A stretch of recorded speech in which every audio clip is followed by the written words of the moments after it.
Bismillahirrahmanirrahim. Assalamualaikum warahmatullahi wabarakatuh. Waalaikumsalam warahmatullahi wabarakatuh. Yang terhormat Bapak Ibu Guru SD Negeri Sendang Dalam, alhamdulillah la haula wala quwata illa billah. Hari ini kita semua dapat berkumpul di ruangan ini tanpa ada suatu halangan apapun. Shalawat serta salam senantiasa kita sanjungkan kepada junjungan kita Nabi Muhammad sallallahu alaihi wasallam yang senantiasa kita nantikan syafaatnya di yaumil qiyamah. Bapak Ibu Guru yang saya hormati, perkenankanlah pada sore hari ini izinkan saya untuk menyampaikan diseminasi budaya positif, menyebarkan pemahaman dan penerapan pengalaman budaya positif. Lanjut Pak Idan. Ya, mungkin untuk budaya positif sebenarnya mungkin Bapak Ibu juga sudah mengetahui ya, budaya positif itu seperti apa. Nah, konsep inti budaya positif yang pertama yaitu perubahan paradigma belajar, kemudian disiplin positif, nilai-nilai kebajikan, kebutuhan dasar manusia, keyakinan kelas, dan segitiga restitusi. Ya, lanjut. Yang pertama, pembelajaran dengan paradigma baru. Ya. Pembelajaran dengan paradigma baru merupakan pembelajaran yang dirancang berdasarkan prinsip pembelajaran berdiferensiasi, sehingga peserta didik belajar sesuai kebutuhannya berdasarkan tahap perkembangan sesuai teori psikologi modern untuk mewujudkan profil pelajar Pancasila. Mungkin Bapak Ibu masih ingat bahwa profil pelajar Pancasila yang pertama apa Bapak Ibu? Beriman dan takwa pada Tuhan Esa. Yang kedua, berakhlak mulia. Yang ketiga, berkepentingan global. Yang keempat, gotong royong. Yang kelima, mandiri. Yang keenam, kreatif. Ya. Nah, diharapkan dengan paradigma baru ini anak didik kita nantinya memiliki karakter sesuai dengan pelajar Pancasila. Selanjutnya. Nah, ini adanya miskonsepsi tentang teori kontrol, bahwa ilusi guru mengontrol murid. Kemudian ilusi bahwa kritik dan membuat rasa bersalah mampu menguatkan karakter, ilusi bahwa semua positif, efektif, dan bermanfaat, ilusi bahwa orang dewasa berhak memaksa. Nah, ini Bapak Ibu, ketika kita di dalam kelas kita menemukan suatu kasus atau masalah dengan anak, guru itu sebagai kontrol kepada murid, ya. Jadi terkadang mungkin juga saya sendiri kadang membuat rasa bersalah di sini ketika anak melakukan suatu kasus. Terkadang kita karena kita belum tahu teorinya, terkadang kita langsung menjudge anak bahwa dia yang bersalah sebagai pembuat rasa bersalah, yang kita padahal tujuannya yaitu untuk menguatkan karakter. Tetapi sebenarnya nanti akan kita pelajari teori kontrol seperti apa yang nantinya bisa bermanfaat untuk murid. Kemudian ilusi bahwa orang dewasa berhak memaksa. Ya, ini yang kadang masih di benak kita, karena kita sebagai orang dewasa kita itu punya hak untuk memaksa. Tetapi padahal kita sebenarnya bagaimana Bapak Ibu? Boleh atau tidak memaksa? Tidak boleh. Ya, lanjut. Mengubah paradigma stimulus respon ke pendekatan teori kontrol. Yang pertama, realitas atau kebutuhan kita sama. Kita menganggap bahwa kita memiliki kebutuhan yang sama. Padahal teori kontrolnya bahwa realitas atau kebutuhan kita berbeda. Kita tidak bisa menyamakan dari kebutuhan masing-masing individu. Yang kedua, semua orang melihat hal yang sama. Teori kontrol, setiap orang memiliki gambaran yang berbeda. Ya. Kemudian kita mencoba mengubah orang agar berpandangan sama dengan kita. Nah, teori kontrolnya kita berusaha memahami pandangan orang lain tentang dunia. Nah, ini kadang sering kita temui juga bahwa terkadang apa pandangan kita, terkadang menurut kita itu yang paling benar. Ya. Padahal kita juga sebenarnya harus memahami bahwa masing-masing juga memiliki pandangan yang berbeda. Kemudian perilaku buruk dilihat sebagai suatu kesalahan. Semua perilaku memiliki tujuan. Orang lain bisa mengontrol saya, hanya Anda yang bisa mengontrol diri Anda. Saya bisa mengontrol orang lain, Anda tidak bisa mengontrol orang lain. Pemaksaan ada pada saat bujukan gagal, kolaborasi dan konsensus menciptakan pilihan-pilihan baru. Model berpikir menang atau kalah, model berpikir menang-menang. Nah, dari beberapa paradigma ini yang mungkin sering kita temui yang mana Bapak Ibu? Itu ya Tuhan, kita Tuhan, sama. ya. Realita atau kebutuhan kita sama. Nah, teori kontrolnya bahwa ternyata kebutuhan kita berbeda. Ada yang lain? Dari beberapa? Orang lain bisa mengontrol saya. Nah, ya. Orang lain bisa mengontrol saya. Padahal hanya diri Anda yang bisa mengontrol diri Anda. Ya. Lanjut. Ya, mengubah paradigma stimulus respon ke pendekatan teori kontrol atau disiplin positif. Nah, ini berkaitan dengan disiplin. Biasanya yang ada di benak Bapak Ibu disiplin itu apa? Rajin, patuh pada aturan. Ya. Disiplin berasal dari kata disiplina yang artinya belajar. Disiplin mengacu pada disiplin diri yang memiliki tanggung jawab terhadap apa yang dilakukannya berdasarkan nilai-nilai yang diyakini. Kalau disiplin positif, salah satu cara penerapan disiplin yang bertujuan untuk menumbuhkan kesadaran serta memberdayakan peserta didik tanpa imbalan atau penghargaan, ancaman atau hukuman. Jadi sebisa mungkin ketika anak melakukan disiplin positif bukan gara-gara karena ada reward atau hadiah, bukan juga karena adanya ancaman atau hukuman. Misalkan yang sering kita temui di kelas apa ya? Yang berkaitan dengan ketika kita memberikan penghargaan. Mungkin dulu ataupun saya sendiri misalkan, ayo siapa yang maju nanti Bu Guru kasih permen. Ya, misalkan ketika kita ada diskusi masing-masing kelompok untuk maju, kita memberikan imbalan atau penghargaan. Nah, itu bagian dari disiplin positif yang perlu kita luruskan, bahwa namanya disiplin positif itu muncul dari kesadaran diri, bukan karena adanya imbalan atau penghargaan ataupun ancaman dan hukuman. Atau kadang mungkin hari Senin yang kita temui anak-anak kita tidak membawa topi, ya. Anak-anak kadang kesadarannya mungkin saya membawa topi biar tidak disuruh untuk berdiri di barisan paling kanan. Nah, itu mungkin yang terkadang masih ada di benak anak didik kita. Nanti kita berusaha meluruskan bahwa disiplin positif itu adanya tumbuhnya kesadaran tanpa adanya imbalan ataupun hukuman. Sebagai pendidik, tujuan kita adalah menciptakan peserta didik yang memiliki disiplin diri sehingga mereka berperilaku mengacu kepada nilai-nilai kebajikan universal dan memiliki motivasi intrinsik dalam perubahan perilaku ke arah yang lebih baik.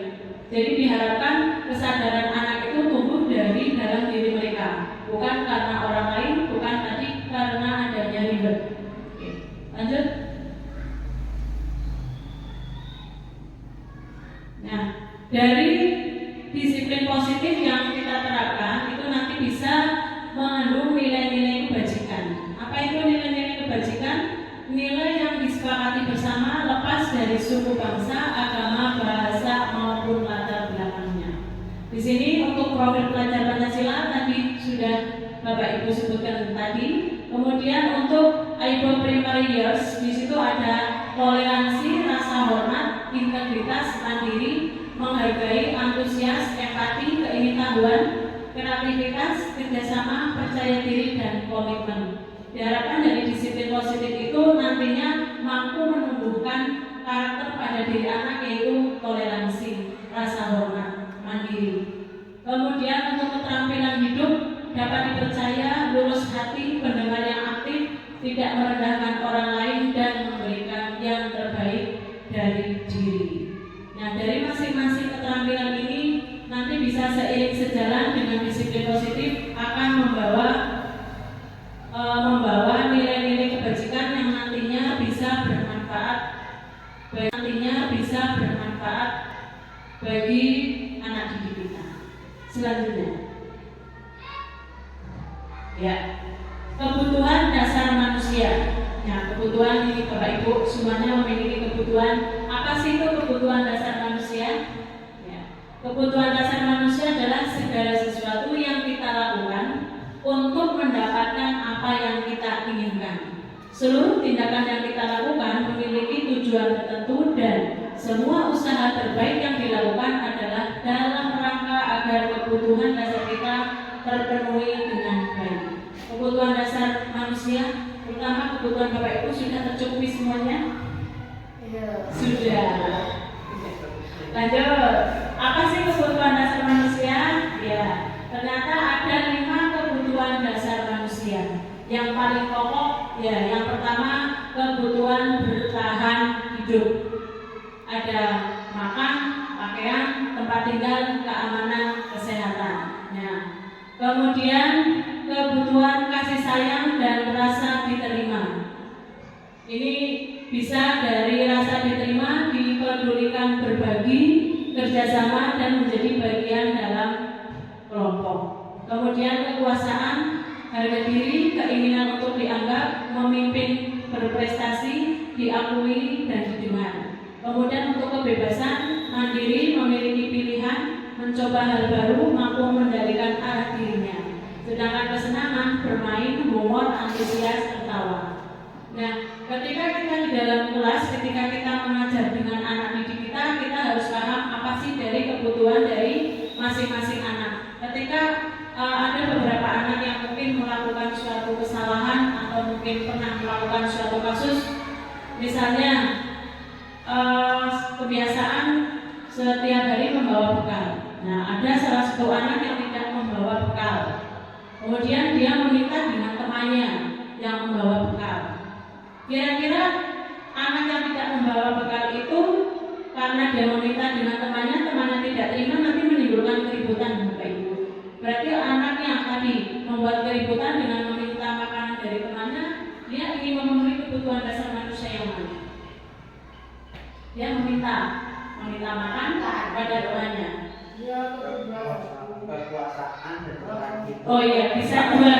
Ada 2 pilihan. Bisa karena bertahan hidup. Mungkin memang dari rumah dia tidak dibekali oleh orang tuanya, sehingga dia meminta kepada temannya, sehingga dia karena sudah lapar, jadi dia untuk memenuhi kebutuhan hidup.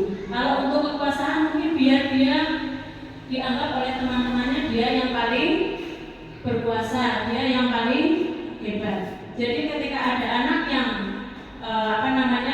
mengalami kasus atau dia mungkin bermasalah, kita harus paham sebenarnya apa sih kebutuhan dari si anak tersebut.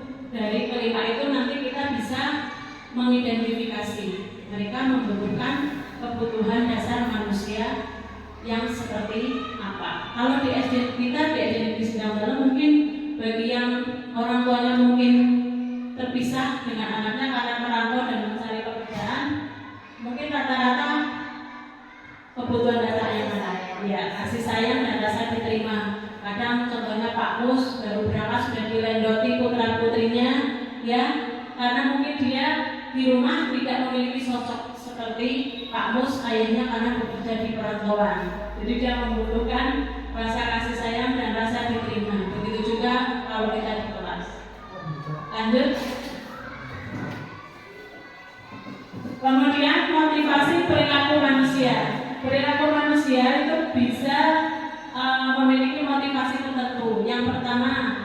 untuk menghindari ketidaknyamanan atau hukuman, untuk mendapatkan imbalan atau penghargaan dari orang lain, untuk menjadi orang yang mereka inginkan dan menghargai diri sendiri dengan nilai-nilai yang mereka percaya. Ya, dari ketiga ini bisa nanti kita identifikasi dari masing-masing perilaku anak tersebut ketika mereka melakukan suatu kesalahan. Contohnya apa? Untuk menghindari ketidaknyamanan atau hukuman. Contoh yang sering kita temui, Topi. iya tadi. Ketika hari Senin anak-anak disuruh untuk memakai topi, terkadang dalam diri mereka atau dalam benak mereka untuk menghindari hukuman. Bukan dari dalam diri bahwa namanya upacara itu harus memakai perlengkapan lengkap. Ya. Kemudian untuk mendapatkan imbalan atau penghargaan dari orang lain, mungkin mereka terkadang melakukan sesuatu biar mereka dipuji bisa, dipuji oleh gurunya, mungkin anak akan merasa senang. Jadi mereka ada motivasi untuk berperilaku seperti itu. Lanjut.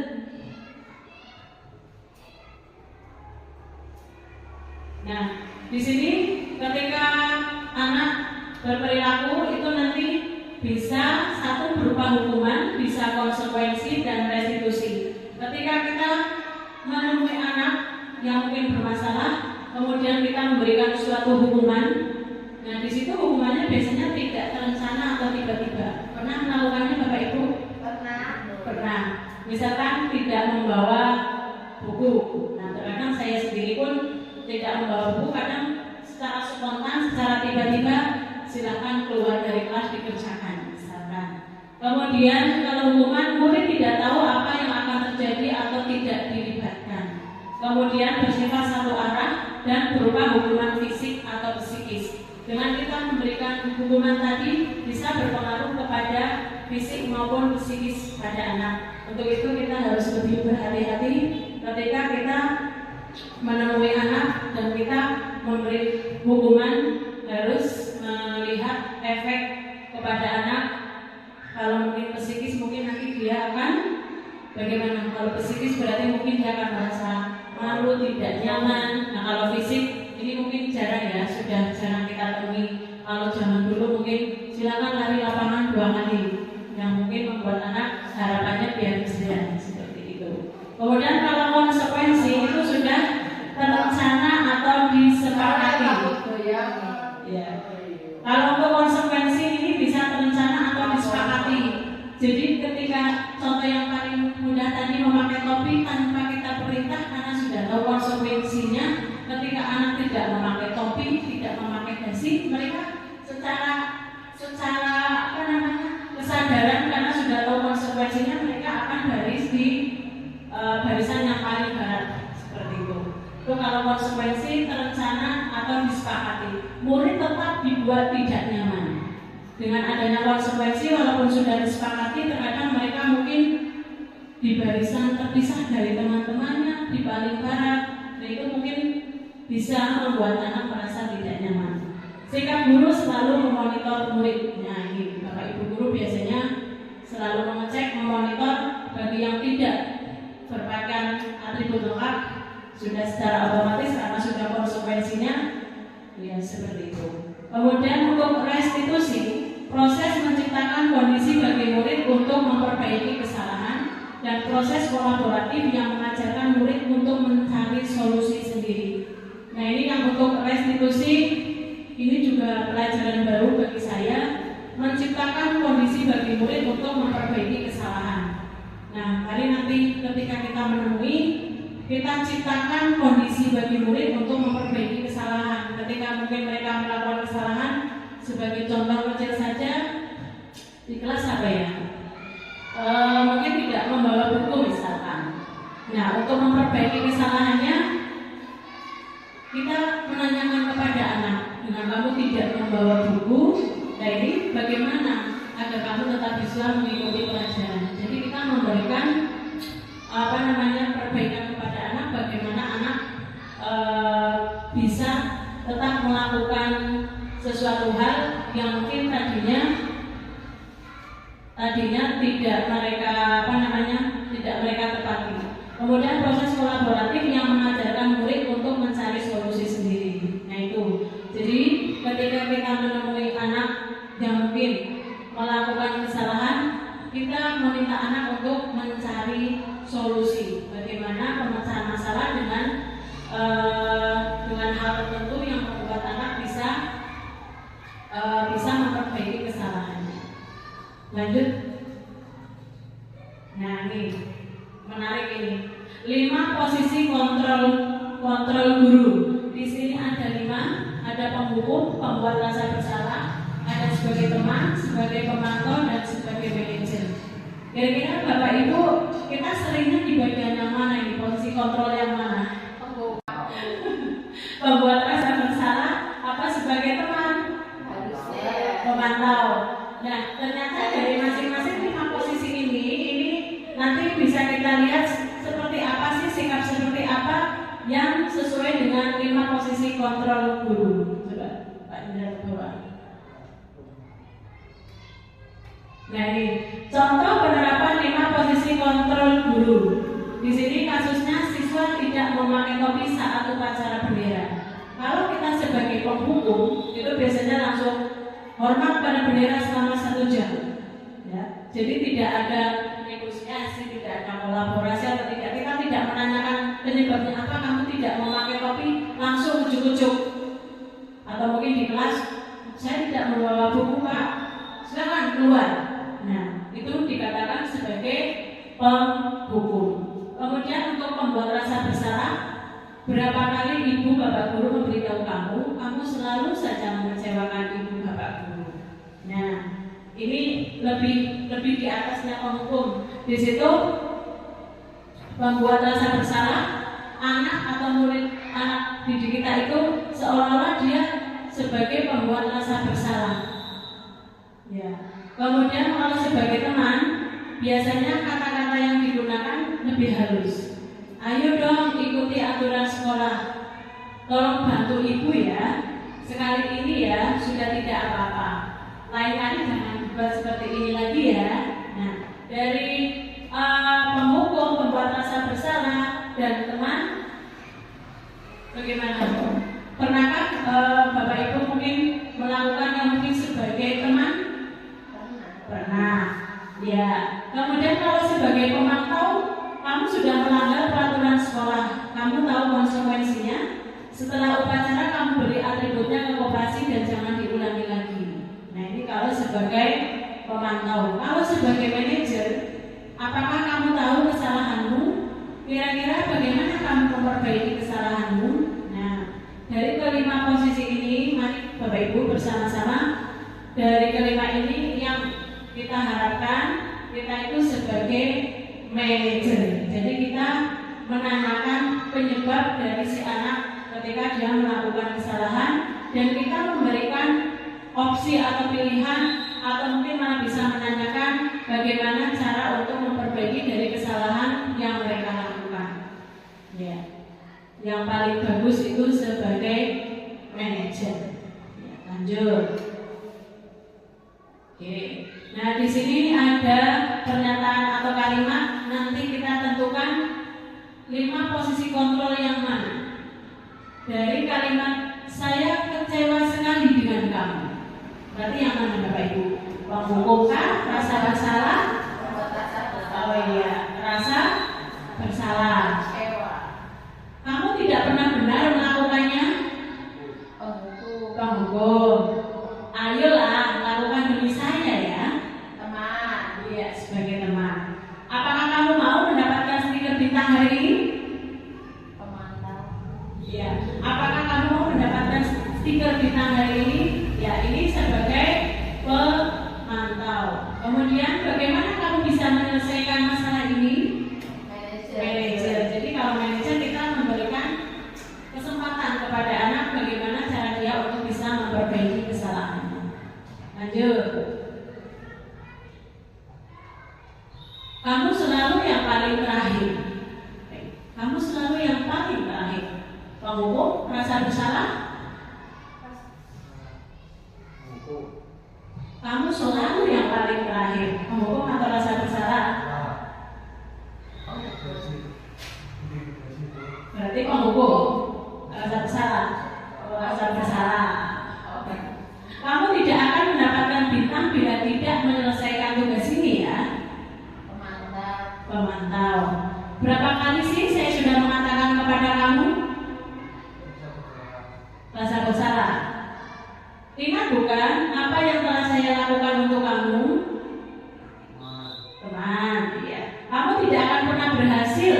kehidupan ini? Rasa bersalah. Apa rencanamu untuk menyelesaikan ini? Apa ini? Manajer. Ya, ternyata Bapak Ibu guru sudah hebat-hebat semuanya. Sudah bisa mampu mengidentifikasi 5 posisi kontrol seperti apa yang nantinya bisa kita terapkan di kelas kita masing-masing, dengan harapan Bapak Ibu guru mempraktekkan 5 posisi sebagai manajer. Lanjut. Nah, di sini ada keyakinan kelas. Bapak Ibu sudah membuat keyakinan kelas dengan anak-anak? Sudah. Oh, belum ditulis. Mengapa keyakinan kelas? Mengapa bukan peraturan kelas? Oh, kalau peraturan bisa dilanggar. Kalau keyakinan kelas?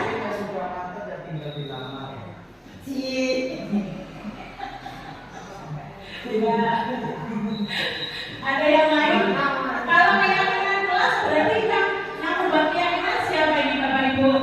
Apakah hanya guru yang membuat apa dengan siswa kalau keyakinan kelas? Siswa.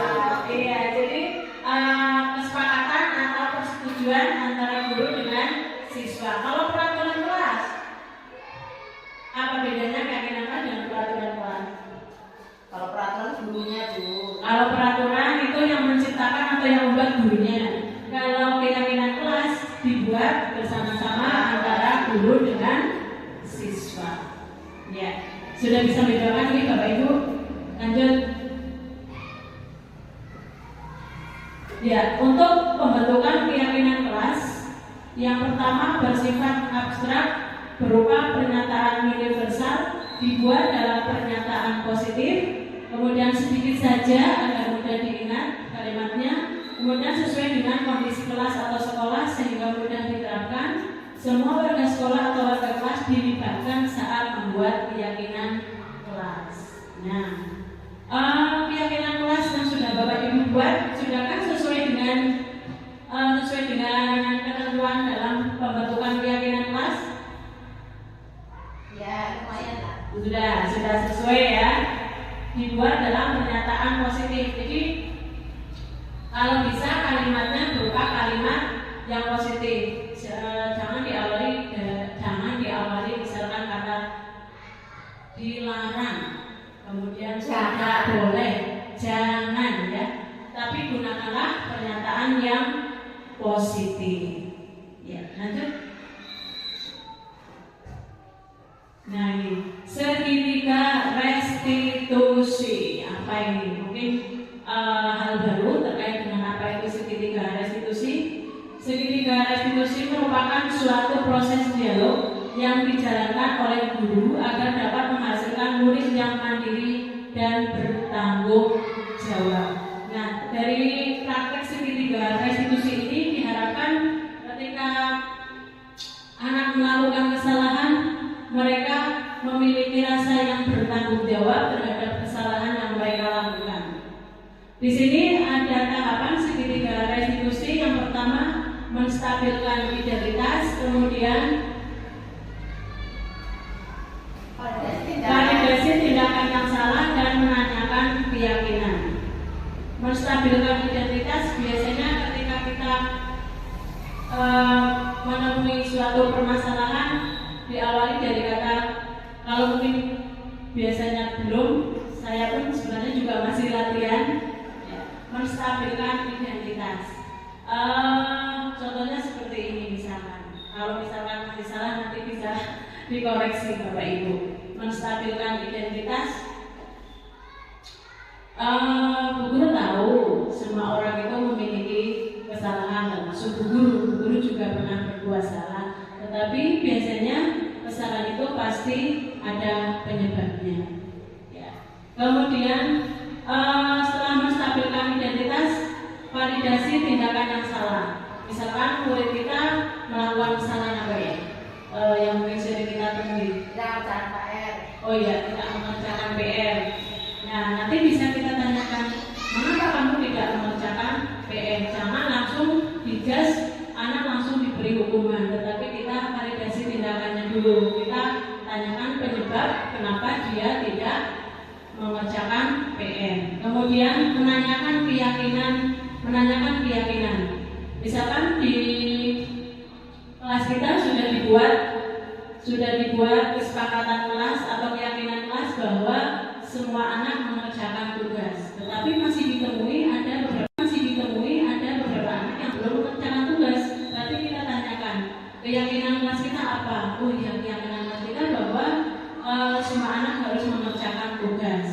Nah, dari hal itu nanti dari kita menanyakan keyakinan kelas itu bahwa si anak yang tidak mengerjakan PR berarti kan tidak sesuai dengan keyakinan yang ada di kelas, sehingga mereka bisa mencari solusi dari kesalahan tersebut. Lanjut. Nah, ini sudah ada. Menstabilkan identitas berdasarkan prinsip membuat kesalahan adalah bagian dari proses pembelajaran. Di sini bisa menggunakan kata-kata seperti ini, Bapak Ibu. Berbuat salah itu wajar. Tidak ada manusia yang sempurna. Ibu bapak guru juga pernah melakukan itu. Ibu bapak guru tidak mau mencari siapa yang salah, tapi ibu guru ingin mencari solusi dari permasalahan ini. Kamu berhak merasa begitu. Jadi kalimatnya jadi lebih adil ya. Kalau kita menemui permasalahan dengan anak, pertama kita stabilkan identitas. Seperti itu kata-katanya nih Bapak Ibu. Lanjut. Validasi tindakan yang salah. Berdasarkan prinsip setiap perilaku berupaya memenuhi suatu kebutuhan tertentu. Kamu pasti punya alasan mengapa melakukan hal itu. Padahal kamu bisa melakukan yang lebih buruk dari ini ya. Kamu patut bangga karena telah melindungi sesuatu yang penting buatmu. Kamu melakukannya karena mempertahankan sesuatu yang penting bagimu. Nah, ini proses dari validasi tindakan yang salah. Lanjut. Kemudian menanyakan keyakinan. Berdasarkan prinsip teori kontrol bahwa pada dasarnya kita termotivasi secara intrinsik.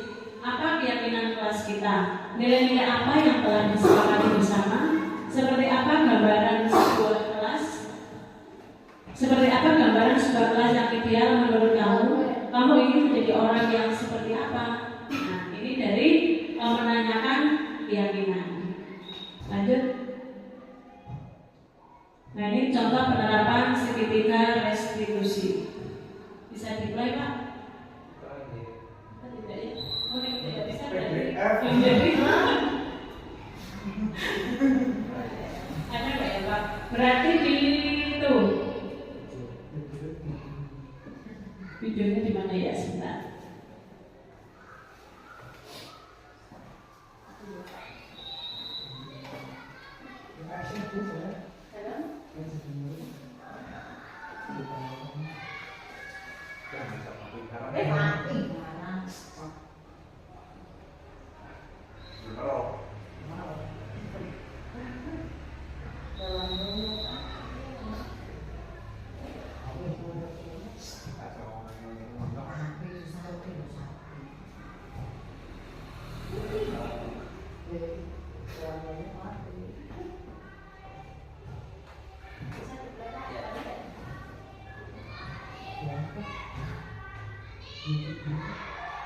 Oh dia ada suaranya ya? Dulu bisa pakai beras. Sudah tanya tadi.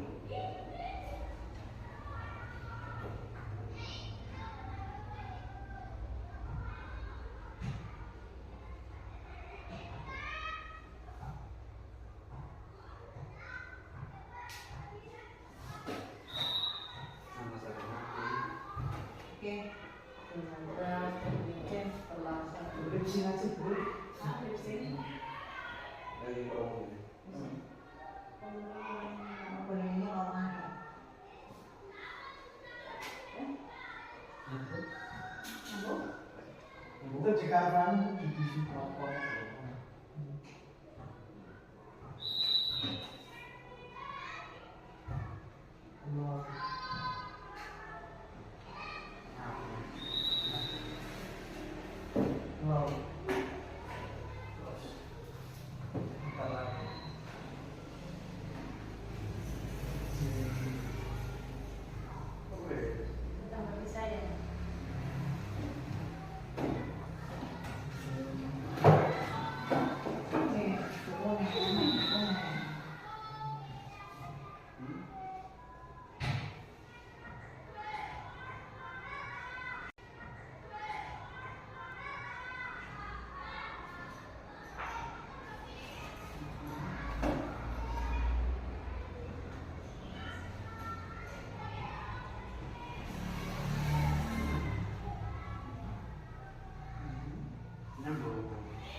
Atau video nggak di Canva ada nggak?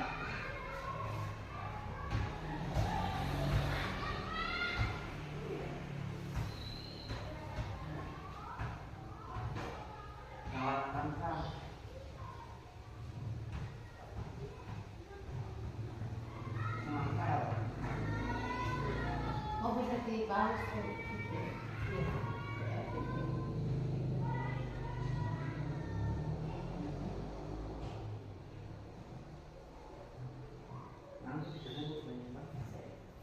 Nah, saya box terus apa?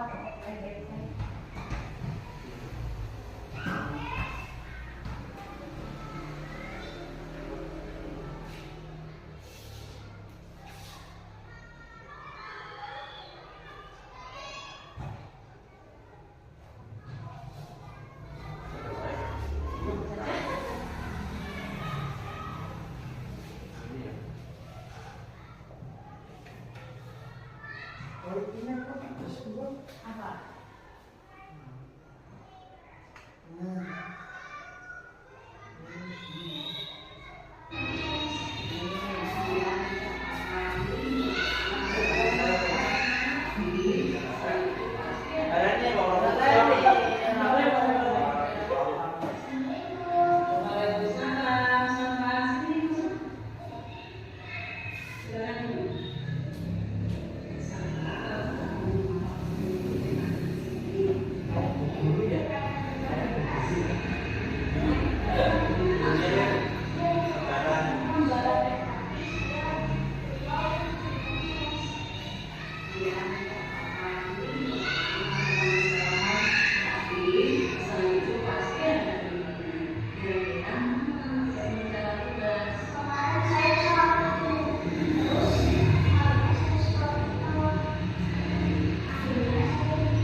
Ya, itu tadi contoh dari penerapan segitiga restitusi yang saya praktekkan Bapak Ibu.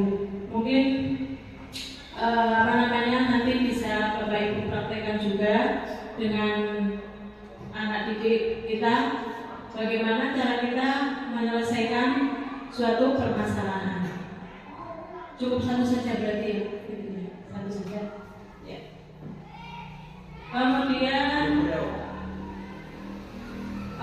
contoh pembuatan keyakinan kelas. Ya, ini pada waktu itu pada awal di kelas 6 saya dengan anak-anak melakukan pembuatan keyakinan kelas. Di situ kita berembuk dengan anak-anak keyakinan kelas apa yang kita sepakati. Kemudian dari beberapa itu mungkin memang ada yang perlu diperbaiki karena memang pada waktu itu pada saat pembuatan keyakinan kelas saya belum begitu paham bagaimana cara menyusun keyakinan kelas yang benar. Di situ masih menggunakan kata-kata yang negatif. Dilarang membuang sampah sembarangan. Nah, itu masih menggunakan kata dilarang. Nah, kalau membuat keyakinan kelas diusahakan menggunakan kalimat yang positif. Jadi bisa diganti dengan kalimat seperti apa Bu ini? Membuang sampah pada tempatnya. Oh ya, membuang sampah pada tempatnya. Kemudian ada lagi itu dilarang, tidak jelas ya.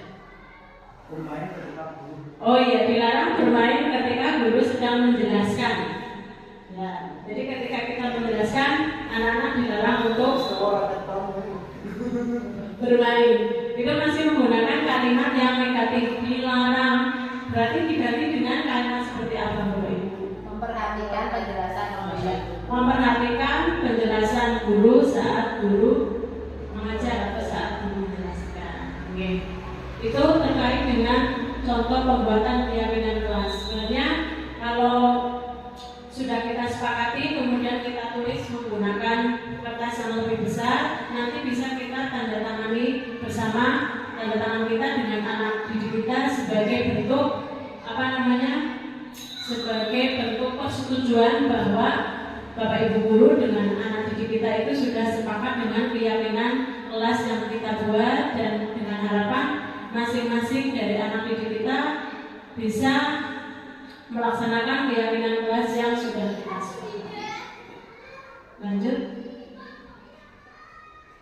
Ya, sebagai penutup ini Bapak Ibu, dalam penerapan program disiplin positif hendaknya guru memiliki standar kepribadian profesional dan sosial yang baik sehingga guru mampu merefleksikan dirinya dalam posisi kontrol saat ini. Bagaimana perjalanan dirinya sebagai among atau manajer yang mampu menuntun murid-muridnya menjadi insan yang mandiri, merdeka, dan bertanggung jawab. Lanjut. Ya. Demikian dari pemaparan yang saya sampaikan, kurang lebihnya saya mohon maaf apabila dalam